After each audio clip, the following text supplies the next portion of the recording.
성춘도 아내가 해준 번지르르한 무사 복장을 갖춰 입고 활쏘기 참가자가 되어 마지못해 활을 들고 순서를 기다리며 활쏘기 대열에 기어 있었다. 장인 어른을 비롯해 아내와 처갓집 식구들이 총동원되어 마치 1등은 따놓은 것이나 된 양 기대가 대단했다. 활쏘기에 나온 무사들은 보통 실력이 아니었다. 먼 관역을 조준해 쾅쾅 화살을 쏘아 밀어 넣었다. 도무지 해볼 엄두가 나지 않았다. 활 한 번 쏘아보지 않은 성춘과는 아예 비교가 되지 않았고 그네들끼리도 우열을 가르지 못할 정도로 실력들이 출중했다. 까짓것 될 대로 되라는 막판의 심정에 몰린 성춘은 자신의 차례를 기다리며 활을 들고 멀거니 서 있었다. 자, 다음은 임성춘 장사 차례요. 붉은 깃발을 든 시험관이 성춘의 차례를 외쳤다. 성춘은 어리벙벙한 채 넋이 나간 듯 정신없이 서 있다가 자신의 이름을 부르는 것도 듣지 못하고 있었다. 당신 차례잖아요. 임서방 뭐하나? 이 사람 차례야. 아내와 장인 어른이 구경꾼들 틈에서 소리쳤다. 임성춘 장사 활 쏠 차례인데 안 나왔어? 시험관이 다시 부르자 그때서야 자신의 차례가 된 줄을 안 성춘은 활을 들고 나가섰다. 장인 어른과 아내 그리고 처갓집 식구들이 응원을 하느라 와 하고 순간 크게 고함을 질렀다. 성춘은 자리에 서서 멀리 관역을 바라보았다. 저 멀리 까만 점이 있기는 있는 것 같은데 도무지 감이 잡히지 않았다. 되는 대로 있는 힘껏 휘에 화살을 재고 잡아당겼다.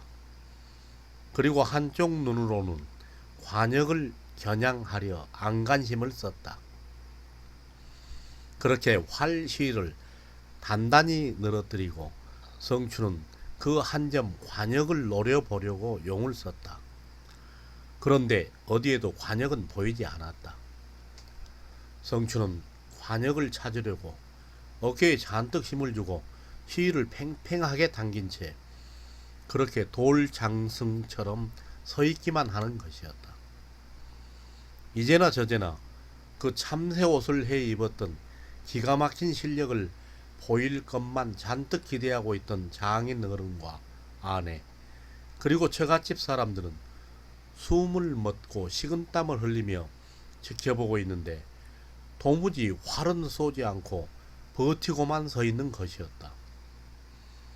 그 활을 쏘려는 성춘을 구경꾼들도 숨을 죽이고 바라보고 있었는데 도무지 활시를 당기지 않는 것이었다. 얼마나 시간이 흘렀을까? 구경꾼들도 한참 동안이나 활을 쏘지 않으니 이제 기다리기도 지쳤는지 웅성거렸다. 활을 쏘려는 거야? 안 쏘려는 거야?